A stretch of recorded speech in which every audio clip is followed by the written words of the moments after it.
alors que je m'apprête à faire cette cloison, Vanessa, ma femme, va finir les enduits, finir les joints sur le reste. Et on va essayer de faire un maximum de finition des rampants avant de démonter le plancher sur lequel on est installé. Tout simplement parce qu'on va en supprimer une partie, qu'après on va être en mezzanine. Et du coup, il y a tout un espace du grenier qui après sera plus difficile d'accès. Donc depuis le départ, on se focalise sur les rampants alors qu'on aurait pu faire toute l'isolation, tous les fermacelles, tous les enduits d'un coup. On aurait gagné du temps. Mais ce faisant, on ne pouvait pas organiser, structurer le chantier comme on voulait. La cloison qui est ici, je peux la faire en avance et la poser sur l'ancien plancher, à condition que je donne maintenant un trait de scie qui nous permettra plus tard de démonter l'ancien plancher. Par contre, la cloison intermédiaire qui va séparer cet espace, qui elle va se retrouver globalement au niveau de la poutre que vous voyez là-bas et qui sera un peu devant la ferme, cette cloison-là, elle reposera sur le nouveau plancher et donc on devra la faire après. Mais l'objectif, c'est de minimiser toutes les étapes qui risqueraient d'abîmer le joli plancher chêne qu'on a raboté pendant quelques jours à l'atelier.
Bonjour à tous, les premières images de cette vidéo montrent la séparation entre les deux greniers. Les travaux de rénovation qu'on est en train de faire actuellement, c'est la moitié de la surface de la maison. Et j'ai donc voulu faire une séparation qui soit bien isolée entre les deux greniers, puisque l'un sera habité en permanence, les mezzanines que l'on est en train de faire, et l'autre sera la plupart du temps fermé et froid. Donc je voulais bien séparer les choses. L'isolation, elle est faite de 2 couches croisées en 60 mm, dont l'une qui s'est fait entre montants. Je voulais, moi, sur ce chantier, apprendre un maximum de choses, expérimenter. Et donc, dans la deuxième partie de la vidéo, celle qui arrive maintenant, c'est le grand mur qui va partir du niveau des chambres jusqu'en haut de la mezzanine.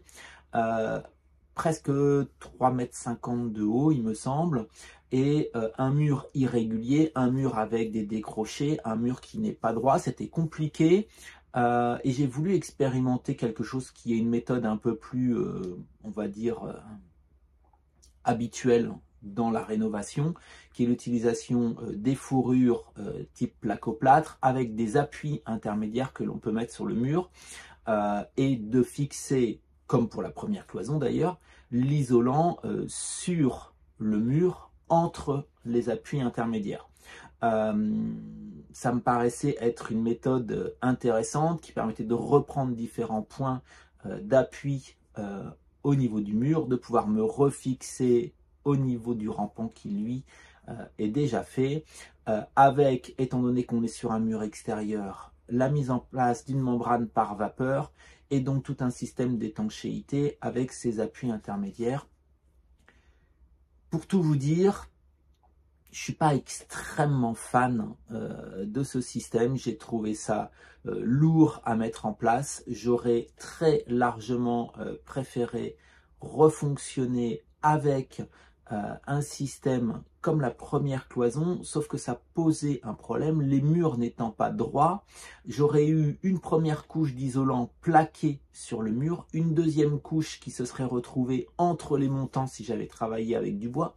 J'aurais pu facilement, avec quelques pattes métalliques, créer des appuis intermédiaires, mais étant donné que j'ai quasiment 60 mm de décalage entre le pied du mur et le haut du mur, qui est de plus en plus étroit, eh ben, je me serais retrouvé avec 2 couches d'isolant qui n'auraient pas été en contact l'une avec l'autre.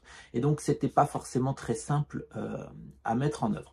Donc, voilà pour le petit bilan. Un bilan mitigé sur cette mise en œuvre avec des outils modernes. Et au final, vous allez voir que dans une troisième partie de la vidéo, je reviens à ce que je préfère.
Pour ce chantier, vous l'aurez compris, les vidéos sont pas tout à fait dans l'ordre chronologique. Pour faire cette cloison que vous allez me voir faire dans un instant, qui est la séparation entre les deux greniers, j'avais besoin que le plancher soit fait et c'était l'objet de la dernière vidéo. Au passage, si vous ne l'avez pas vu, on vous met une petite info pour aller voir ce plancher où on s'est fait vraiment plaisir avec un plancher en chêne, avec des belles largeurs, avec du beau bois. Donc maintenant que ce plancher est fait, je peux faire cette cloison intermédiaire et je dois avouer que faire la cloison intermédiaire, retravailler avec du bois, retravailler avec un écartement. Alors j'ai pris le choix, quand on fait une cloison, on est un peu contraint soit par l'isolant, soit par la largeur des plaquages. Les plaques de Fermacell, elles font 1 mètre de large ou 1,50 m de long, donc on est sur des anthrax de 50 cm, tandis que l'isolant, il est à 57,5, je suis pas sûr, mais bon, à peu près ça. Ce qui fait que vous avez vu, je suis obligé de recouper, mais c'est pas grave, la chute, je la remets de l'autre côté. Une fois que j'ai plaqué, ça tient très très bien, c'est vraiment, je le mets en force. Chaque élément d'isolation mesure à peu près 10 mm de plus que l'anthrax, donc il est mis en compression, pareil en hauteur. Au niveau des gaines électriques, j'essaye de les regrouper dans l'axe pour 2 raisons. D'une part, je ne veux pas y mettre une vis au cas où, je ne vise pas à l'endroit où il y a les fils, mais bon, on n'est pas à l'abri d'une erreur. Je les mets dans l'axe de la cloison, je les mets toutes alignées, et ce qui fait que je peux écarter en isolant, retirer éventuellement quelques fibres et glisser 2 demi-plaques d'isolant, un derrière, un devant. Ce faisant, j'ai vraiment une isolation qui est continue, même si ici je n'ai qu'une isolation de 60 mm entre les deux chambres qui, elles, seront utilisées en permanence. Mais c'est vrai que une fois implanté au laser, une fois que l'on a les dimensions, c'est-à-dire au laser, si je fais mes anthrax tous les 50 cm, je sais très facilement quelle est la hauteur. Je peux mettre un trait en haut et en bas et donc très facilement avoir la longueur de mes montants. Je peux les couper. Je trouve ça extrêmement pratique. C'est au final extrêmement rigide une fois plaqué. Ça ne bouge pas, ça ne vibre pas. J'en suis très très content et c'est d'ailleurs la même solution que j'utilise pour la cloison du couloir qui va permettre de séparer la deuxième chambre, avec des petites difficultés étant donné qu'on a eu envie de garder une partie des murs apparents avec des murs qui ont été rejointoyés. On en parle dans une prochaine vidéo consacrée à la finition, et donc la nécessité d'aller détourer les plaques de Fermacell, mais ça se coupe très très bien à la scie sauteuse et au final on arrive à avoir un résultat qui est assez agréable. Au passage, vous avez pu voir, on est capable de faire des découpes avec des angles, avec des choses très précises dans le Fermacell. J'apprécie beaucoup ce matériau pour, j'ai envie de dire, les similarités que l'on a par rapport à un panneau de bois et la manière dont ça se travaille. Ce que j'aime beaucoup moins avec ce panneau, c'est la quantité de poussière très importante, même avec l'aspiration que ça génère. Et c'est vrai que là, pour tout vous dire, la famille Mias, elle est bien contente de voir, au moment où je tourne ces vidéos, là, les travaux se finir. On est dans la phase de finition. Et du coup on a un peu moins de poussière dans la maison. Ça a été la partie difficile, mais quand on est en rénovation et qu'en même temps on vit dans cette maison, on n'a pas vraiment le choix.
fais une petite pause alors que je suis en train de finir l'isolation.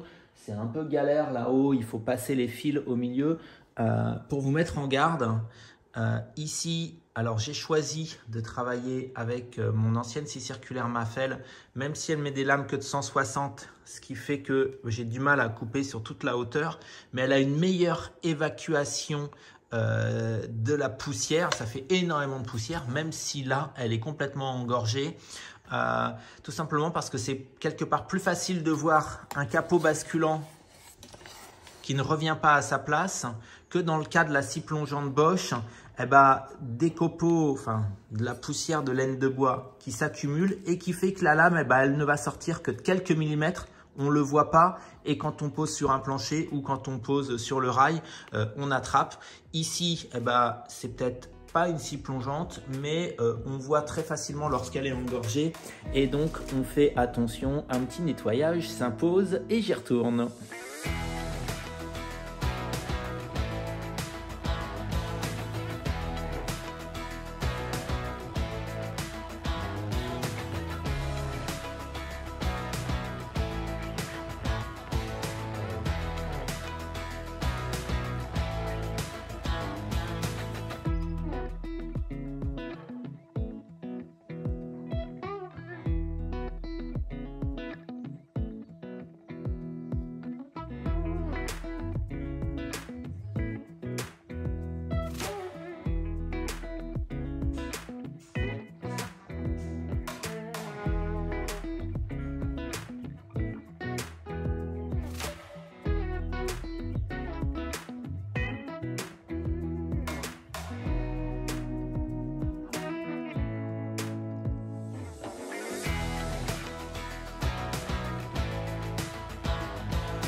La petite chose auquel je fais attention avant de basculer et de coller une autre plaque, c'est ce genre de surépaisseur.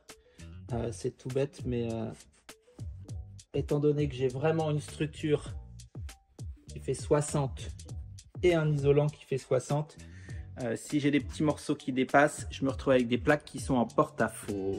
Une des choses qui fait la différence par rapport à ce que j'avais déjà fait en placo auparavant, c'est qu'ici on a des bords droits et que chaque plaque va être collée l'une à l'autre. Première étape, on met la colle. Ici, on a un embout, je ne sais pas si ça se voit, qui a une forme en V. Un côté applicateur, l'autre côté qui distribue. C'est très pratique dans des conditions qui sont, j'ai envie de dire, idéales, comme celle de la prise de vue. Par contre, cet embout n'est vraiment pas pratique si on a une petite retouche dans un coin, un joint très légèrement ouvert, où on se dit on n'en a pas mis assez et on veut refaire un peu de joint. Là, à ce moment-là, ça ne marche pas, ce qui fait que j'ai deux canules. J'ai une canule comme ça et une autre canule droite que je sors de temps en temps quand je suis obligé, par exemple, d'aller mettre la colle auparavant dans un recoin et que ça ne va pas être juste sur un bord. C'est le cas, par exemple, de certains angles.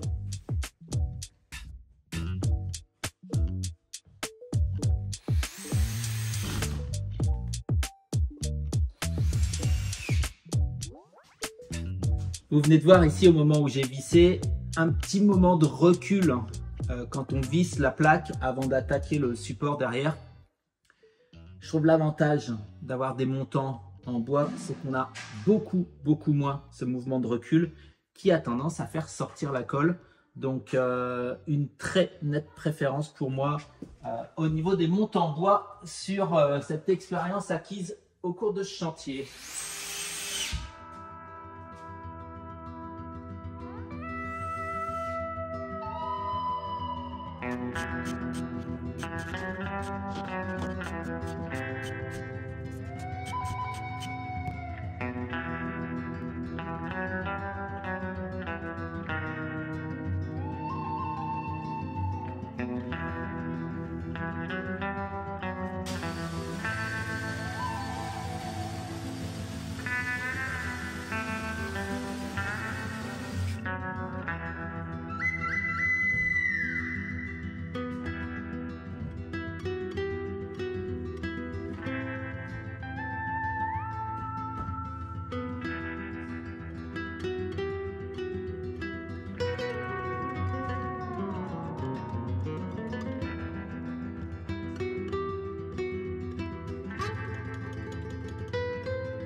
termine cette vidéo toujours au moment du dérush en vous annonçant la suite. Il y aura encore 2 vidéos autour de la rénovation. Une vidéo consacrée aux portes. Le débit, il est fait depuis plusieurs semaines, même plusieurs mois. Des belles portes en châtaignier, des portes que je veux le plus isolantes possible. Il y aura une double peau, il y aura des seuils amovibles. Et une vidéo consacrée à la finition où on va parler un peu du traitement de finition sur le Fermacell. On va faire de l'enduit à la chaux et on va également faire la finition du plancher. Ça sera la vidéo qui arrivera prochainement sur la chaîne. Je vous souhaite une très belle semaine. Je vous attends dans les commentaires. Je suis impatient de savoir comment vous aurez traité, ce que vous auriez fait de la même manière, ce que vous faites différemment. Ça me fera très plaisir de vous lire. Allez, passez une belle journée. Bye bye.